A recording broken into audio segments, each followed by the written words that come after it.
Bonjour, bonjour, bien-aimés dans le Seigneur. Dieu nous fait grâce encore ce matin.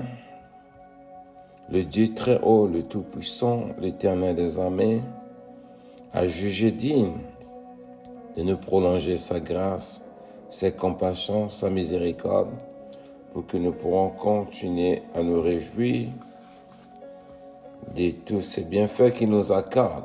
Amen. Voilà pourquoi nous pouvons nous tenir encore ce matin pour venir élever son nom, pour venir méditer sa parole, venir apprendre comment ce Dieu est, afin que nous pourrons le craindre.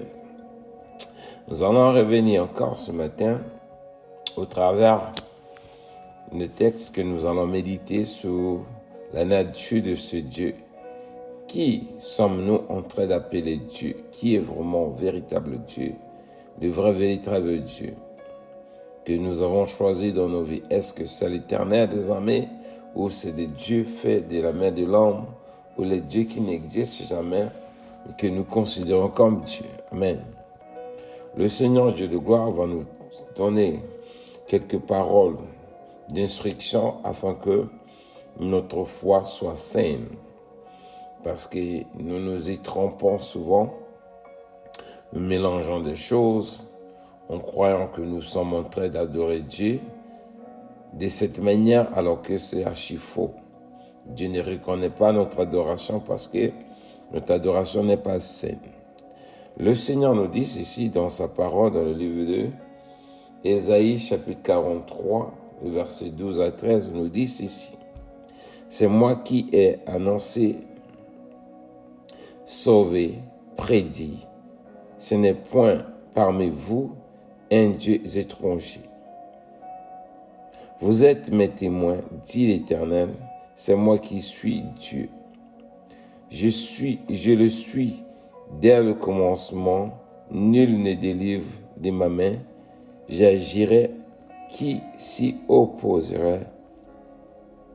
Parole du Seigneur. Amen. Ici, Dieu nous fait comprendre la nature de Dieu dès le commencement de son existence. Il a annoncé des choses, il a prédit des choses. Et ce n'est pas des dieux étrangers que nous considérons comme Dieu qui a annoncé ces choses. Il a fait cela dès le commencement, c'est lui qui est Dieu, et il sera Dieu jusqu'à la fin du monde. Donc, si nous devons donner gloire à un Dieu quelconque, l'honneur, la gloire, c'est lui seul, l'Éternel des armées, que nous devons adorer de tout nos cœurs, de tous nos âmes, parce qu'il est le véritable Dieu très haut.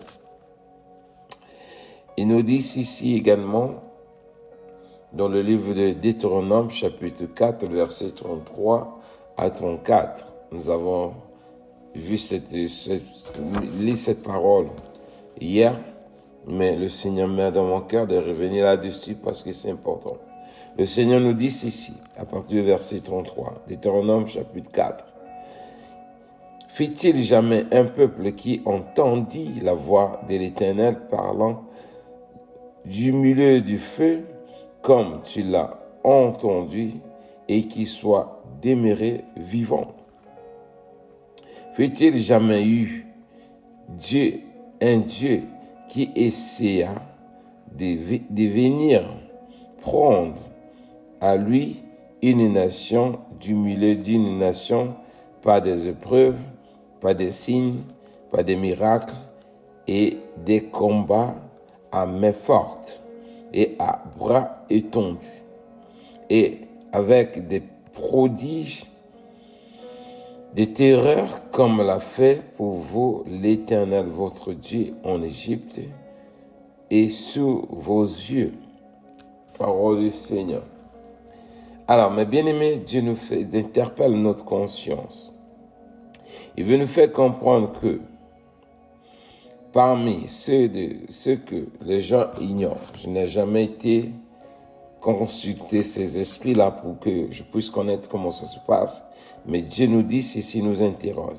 Fait-il jamais eu un peuple qui a entendu la voix de Dieu parler du milieu du feu, comme tu l'as entendu, et qui soit demeuré vivant? Là où vous partez, consultez vos dieux étrangers. Est-ce que ces dieux-là vous parlent dans un milieu de feu et que vous demeurez vivant? Toi, de ta chair, avec tes sens, peux-tu entendre une voix d'un Dieu qui est spirituel, qui parle à une autre voix spirituelle, et que tu sois vivant? C'est ça, nous pose cette question. Il nous dit, y a-t-il jamais un Dieu qui essaya de venir prendre à lui une nation, au milieu d'une nation, par des épreuves, des signes, des miracles et des combats à main forte et à bras étendus avec des prodiges, des terreurs comme l'a fait pour vous l'Éternel. Dans le Dieu que vous partez consulter pour chercher des protections, bien la délivrance. Est-ce que ces dieux-là sont descendus physiquement comme ça? Vous voyez bien à l'œil avec des prodiges, des miracles, des épreuves que vous pouvez voir vous-même pour croire que oui, voilà la puissance de Dieu là qui est en train d'agir. Ça ne se fait pas. Si ça se fait, c'est dans la sorcellerie qu'ils utilisent ces pratiques. Vous ne voyez que la suite des choses. Mais ici, Dieu nous dit, lorsqu'il est descendu dans le pays d'Égypte, il est venu physiquement au travers celui que lui-même, il a prêté son pouvoir. Il est devenu comme Dieu devant Pharaon. Il exerçait la puissance de Dieu pour que l'on sache qu'il y a un Dieu qui existe. C'est ce Dieu-là qui nous demande, y a-t-il les dieux que nous partons consulter, les dieux étrangers, sont-ils venus physiquement agir de cette sorte? Si ce n'est pas le cas, mes bien-aimés, pourquoi négliger vraiment la grâce que nous avons de connaître ce vrai Dieu, l'Éternel des armées, aller s'attacher à des dieux que nous prétendons Dieu, mais ce n'est pas des dieux qui peuvent nous sauver, nous délivrer, nous donner la vie éternelle. Ce ne sont pas des dieux, ce sont des illusions que Satan utilise pour tromper la vigilance de l'homme. Parce que le vrai Dieu, mes bien-aimés, il est là, celui qui agit et qui montre sa puissance, sa capacité à l'homme pour que l'on sache que vraiment il est Dieu. Amen. Alors, le Seigneur nous interpelle notre conscience encore ce matin afin que nous pouvons vraiment lui rendre que lui seul, la vraie adoration qui est digne à son honneur, parce que depuis l'existence de temps jusqu'à la fin, il n'y aura pas de Dieu comme l'Éternel des armées qui existera, qui a existé et qui existera. Il n'y en aura jamais. Pourquoi? Parce qu'il est unique à son genre. En dehors de lui, il n'y aura jamais et il ne pourra jamais exister de Dieu comme notre Dieu, l'Éternel des armées. Regardez bien ce qu'il a dit. Si Moïse a fait des prodiges devant Pharaon, c'est pas parce que Moïse était spécial. Regardez ce qu'il a fait dans la vie de Moïse et il continue à le faire dans nos vies. Souvent, nous ne comprenons pas. Dans le livre de Exode, chapitre 7, le verset 1er, le Seigneur dit ceci. Écoutez ce qu'il avait dit à Moïse. L'Éternel dit à Moïse, voici, je te fais Dieu pour Pharaon et Aaron, ton frère sera ton prophète. Alors, c'est pour dire, mes bien-aimés, le châtiment que Moïse a infligé à Pharaon, c'est Dieu qui avait prêté à Moïse sa puissance et lorsqu'il déclarait des paroles, ça s'accomplissait. Pourquoi? Parce que la nature de Dieu était en Moïse. Lorsque nous prions, mes bien-aimés, nous déclarons au nom de Jésus-Christ. C'est comme ça Dieu travaille dans nos vies. Il nous prête lui-même sa puissance et lorsque nous déclarons des paroles, elle exerce cette puissance en face de nous, en face des forces du mal qui représentent le diable, le camp du diable. Et c'est là où nous nous inventons. C'est pas nous-mêmes, c'est pas notre nature, mes bien-aimés, qui peut le faire parce que Dieu seul, s'il ne participe pas dans tout ce que nous sommes en train de déclarer, nos paroles n'auront pas de puissance. Voilà pourquoi nous devons comprendre que il est important pour nous de donner ce Dieu l'honneur, la gloire qu'il est dit et de l'adorer d'une manière digne afin que nous pouvons exercer sa puissance promptement en nous et que l'on sache qu'il y a un Dieu qui existe, qui s'appelle l'Éternel des armées. Donc, nous voyons des miracles que Dieu fait dans nos vies, nous ne comprenons pas. On prie au nom de Jésus, le miracle s'accomplisse. Il dit, j'ai fait ceci, j'ai chassé le démon, j'ai délivré cette personne. Non, c'est Dieu qui l'a fait en nous parce qu'il a fait de nous de Dieu. Voilà pourquoi la puissance de cette parole, elle va anéantir tout ce qui est les forces du mal qui sont en face de nous. Alors, si nous comprenons cela, voilà pourquoi nous devons comprendre que pour que cette puissance puisse s'exercer promptement, nous devons adorer Dieu d'une manière digne, en vérité et en esprit. Cette puissance pourra être activée promptement dans nos bouches lorsque nous allons déclarer cette puissance, elle s'accomplira. Alors, ce Dieu est descendu devant les hommes. Comme je l'ai dit, le Dieu que les gens vont consulter, on ne peut pas le voir physiquement, on ne peut même pas entendre leur voix comme ce doit. C'est seulement ceux-là qui vont, la personne qui représente cette divinité nous dit ce qu'il voit. Mais nous-mêmes, l'homme de son caractère ne peut pas le voir avec ses 5 sens. C'est pour dire que ce n'est pas de vrais dieux lesquels nous devons considérer. Dans le livre de Exode chapitre 19, le verset 18 à 22, le Seigneur nous montre comment lui-même il est descendu pour que nous comprenions pourquoi nous devons l'adorer d'une manière digne, parce qu'il est le vrai Dieu, lequel qui existera, et hormis lui, il n'y aura pas d'autre Dieu. Le Seigneur nous dit ceci dans sa parole, à partir du verset 18. La montagne de Sinaï était toute enfumée parce que l'Éternel y était descendu du milieu de feu. Cette fumée s'éleva comme la fumée d'une fournaise et toute la montagne tremblait avec violence. Le son de la trompette retentissait de plus en plus forte. Moïse parlait et Dieu lui répondit à haute voix plutôt. Amen. Alors, verset 20. Ainsi, l'Éternel est descendu sur la montagne de Sinaï, sur le sommet de la montagne. L'Éternel appela Moïse sur le sommet de la montagne et Moïse monta. L'Éternel dit à Moïse, descends, fais au peuple la défense d'express de se précipiter vers l'Éternel pour regarder de peur qu'un grand nombre d'entre eux ne périssent. Amen. Alors, le Seigneur nous fait comprendre encore que lorsqu'il est descendu, nous pouvons voir physiquement la manifestation de la présence de ce Dieu. On peut constater cela, qu'il y a un être suprême à la personne de l'Éternel qui était descendu dans la montagne de Sinaï. Alors, quel est ce Dieu-là que l'homme va consulter en dehors de l'Éternel qui peut se manifester de cette manière?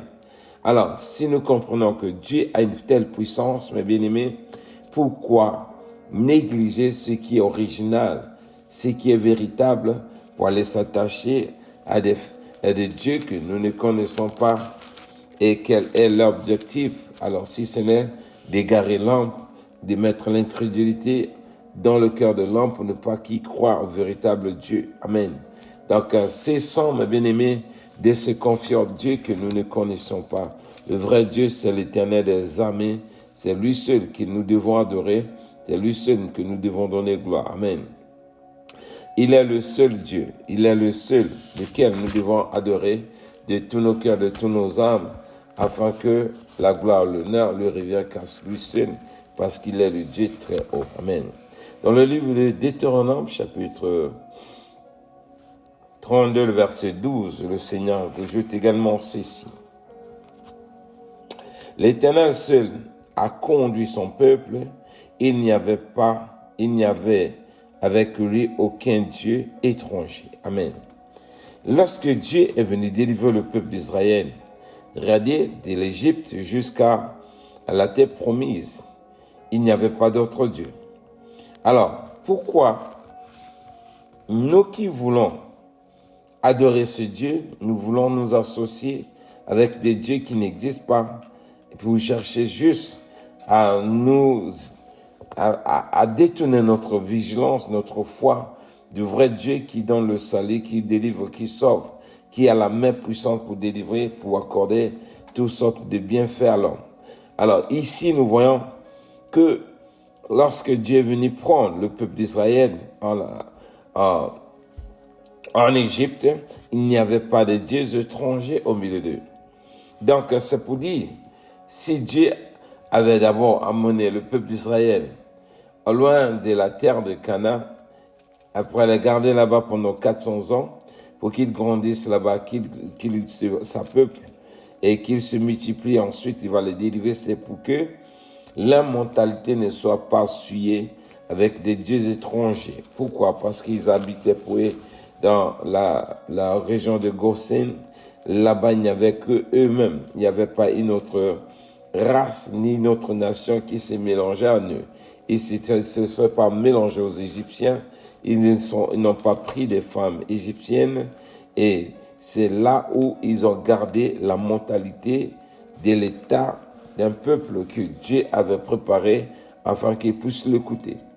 Lorsque nous voulons vivre suivant ce Dieu, c'est dans cet état-là que Dieu veut que nous pouvons le suivre et vivre de cette manière. Pourquoi? Parce que Dieu ne peut pas nous délivrer du monde et nous continuerons à s'associer avec le monde. Alors, le Seigneur nous fait comprendre, bien que nous sommes nés dans le monde, nous vivons dans le monde, il est venu nous prendre, mais regardez la pensée de Dieu pour nous, pour ne pas que nous soyons égarés, ou bien pour qu'il y ait un vide quelque part, il nous laisse souvent au milieu d'un peuple qui ne le sert pas comme un piège, comme aussi un soutien pour pouvoir combler le vide, parce que si Dieu peut racler tout le monde en dehors, tout autour de nous, ça sera difficile pour nous de joindre le bout. Pourquoi? Parce que d'autres sont là pour nous aider afin de mener notre vie comme se doit, jusqu'à ce que Dieu puisse aménager notre territoire petit à petit, comme il le dit dans sa parole. Dans le livre de Josué, chapitre 23, à partir du verset 6 à 13, le Seigneur nous dit ceci. Appliquez-vous avec force à observer et à mettre en pratique tout ce qui est écrit dans le livre de la loi de Moïse, sans vous en détourner ni à droite ni à gauche. Vous ne vous mêlez point avec les nations qui sont restées parmi vous. Ne prononcez point le nom de leur Dieu et ne l'employez point en jurant, ne les servez point et ne vous prosternez point devant eux. Mais attachez-vous à l'Éternel votre Dieu, comme vous l'avez fait jusqu'à ce jour. L'Éternel a chassé devant vous les nations grandes, puissantes, et personne jusqu'à ce jour n'a pu vous résister. Un seul d'entre vous en poursuivra 1000, car l'Éternel votre Dieu combattra pour vous comme il vous l'a dit. Veillez donc attentivement sur vos âmes afin d'aimer l'Éternel votre Dieu. Si vous vous détournez et que vous vous attachez au reste de ces nations qui sont demeurées parmi vous, si vous vous unissez avec elles par des mariages et si vous formez ensemble des relations, soyez certains que l'Éternel, votre Dieu, ne continuera pas à chasser ces nations devant vous, mais elles seront pour vous un filet, un piège, un fouet dans vos côtes et des épines dans vos yeux, jusqu'à ce que vous ayez péri depuis ce bon, au-dessus de ce bon pays que l'Éternel votre Dieu vous a donné. Parole du Seigneur. Alors ici, mes bien-aimés, le Seigneur vient nous attirer notre attention. Notre adoration doit être saine. Elle ne peut être orientée que vers l'Éternel, le Dieu très haut, le Seigneur de gloire. Si nous voulons suivre les gens qui sont autour de nos vies, autour de nous, alors qu'ils sont un piège pour nous, il va les chasser lui-même, pas à pas. Il nous a donné tout ce qu'il faut, mais nous ne devons pas les suivre ou bien servir ces dieux comme si c'était le vrai Dieu. Amen. Alors, quand tu viens dans un endroit, il est difficile de faire l'aménagement le même jour. Ça va pas à pas. Le Seigneur nous fait comprendre que nous avons fait le bon choix de le connaître, de l'accepter comme le seul Dieu de notre salut. Mais pendant que nous vivons dans ce monde, il y a des gens que Dieu va nous permettre d'être toujours à côté d'eux jusqu'à ce que nous grandissons plutôt. Nous ayons une foi grandieuse, acquis la maturité spirituelle et qui va nous permettre désormais d'aménager notre entourage. Mais il ne peut pas chasser tout ce monde-là d'un coup. Pourquoi? Parce qu'il y aura un vide. Et s'il y a un vide, ça sera difficile à ce qu'on puisse s'en sortir de nous-mêmes. Voilà pourquoi il laisse ces gens autour de nos vies comme un piège. Nous ne devons pas nous mélanger avec eux. Nous ne devons pas adorer leur Dieu. Nous ne devons pas même prononcer le nom de leur Dieu. Pourquoi? Notre Dieu est jaloux. Nous ne pouvons que invoquer son nom. Pourquoi? Parce que c'est à cela que nous avons été choisis. Dans le livre de Nombres, chapitre 33, à partir du verset 55 à 56, le Seigneur ajoute également ceci.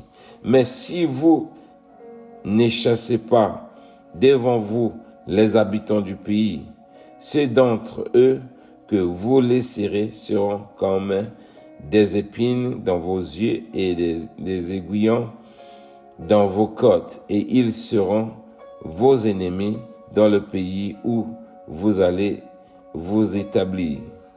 Et il arrivera que je vous traiterai comme j'avais résolu de le faire. Amen.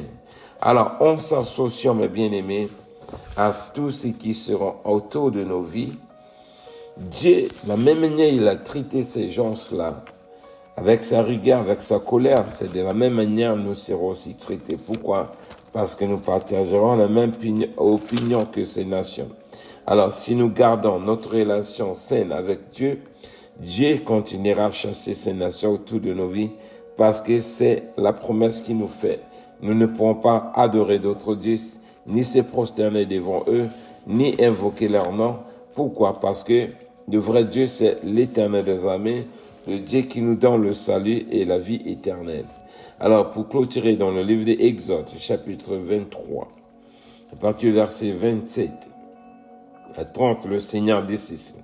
J'enverrai ma fureur devant toi, je mettrai en déroute tous les peuples chez lesquels tu arriveras, je ferai tourner le dos devant toi à tous tes ennemis.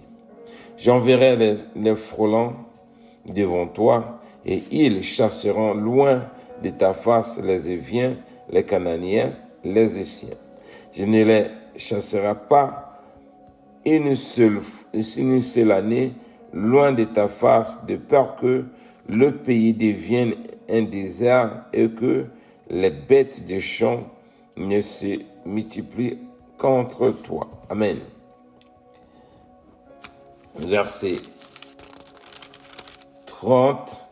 Je les chasserai petit à petit loin de ta face jusqu'à ce que tu augmentes en nombre et que tu puisses prendre possession du pays. Parole du Seigneur. Mais bien aimé, c'est ça que je disais. C'est pas pour rien. Quand tu es chrétien, mes bien-aimés, il y a toujours un reste des gens du monde qui t'entourent. Mais ces gens ne sont pas là parce que tu les aimes. Non. Dieu permet à ce qu'ils soient encore à côté de toi pour que tu puisses avoir toujours de soutien lorsque tu es en déséquilibre. Ils vont t'apporter leur soutien. Mais ça ne veut pas dire que tu vas suivre les pratiques leur Dieu. Pourquoi? Parce que Dieu est en train de préparer, d'aménager ton entourage jusqu'à ce qu'il puisse vraiment assainir cet entourage par tous ceux qui partagent la même foi que toi. Voilà pourquoi il dit dans le verset 29, il dit, je les chasserai il dit, je ne les chasserai pas une seule fois, une seule année, loin de ta face, de peur que le pays devienne un désert et que les bêtes de champ ne se multiplient contre toi. Verset 30, je les chasserai peu à peu loin de ta face jusqu'à ce que tu augmentes en nombre et que tu puisses prendre possession du pays. Amen. Vous voyez, lorsque le peuple de Dieu est venu et a quitté l'Égypte pour rentrer à la terre de Canaan, Dieu a permis de chasser d'autres nations. Mais d'autres, Dieu n'a pas voulu les chasser. Ils étaient toujours là. Et ils étaient aussi comme un piège pour eux. Dieu voulait aussi observer est-ce qu'ils vont imiter les pratiques de ces gens-là. Et Dieu aussi les avait laissés pour qu'ils contribuent aussi à l'environnement, pour qu'il n'y ait pas un vide total. Parce que si ces gens partaient d'un coup et quand tu viens tu es un étranger, tu arrives dans un territoire, personne n'habite, ça sera difficile de s'adapter à l'environnement. Il faut qu'il y ait des gens qui vont continuer à produire ce qui est nécessaire comme nourriture haute. Et c'est cela, tu vas continuer à en profiter de ce qu'ils vont produire. Mais à la longue, Dieu va les chasser progressivement comme le fait. Voilà pourquoi nous avons certain entourage. Les gens sont incrédules. Mais l'objectif que Dieu les laisse là-bas, c'est pour qu'ils puissent nous soutenir d'une manière ou d'une autre. Mais notre devoir, ce n'est pas de suivre les pratiques, ni pratiquer suivant les dieux, lesquels ils sont en train d'adorer. En le suivant, mes bien-aimés, la même manière Dieu a chassé les autres par cette nation devant nous, il nous chassera également parce que nous partageons la même foi que eux. Voilà pourquoi un enfant de Dieu va toujours garder sa foi saine et continuer à adorer que l'Éternel, le Dieu très haut, le Tout-Puissant, le Créateur de cieux et de la terre, en lui rendant la gloire, l'honneur qu'il est dit, parce que c'est le véritable Dieu. Amen. Donc, c'est un peu ce qu'on avait à partager ce matin. Que Dieu nous bénisse, que Dieu nous protège. Shalom, shalom. On se retrouve demain par la grâce du Seigneur.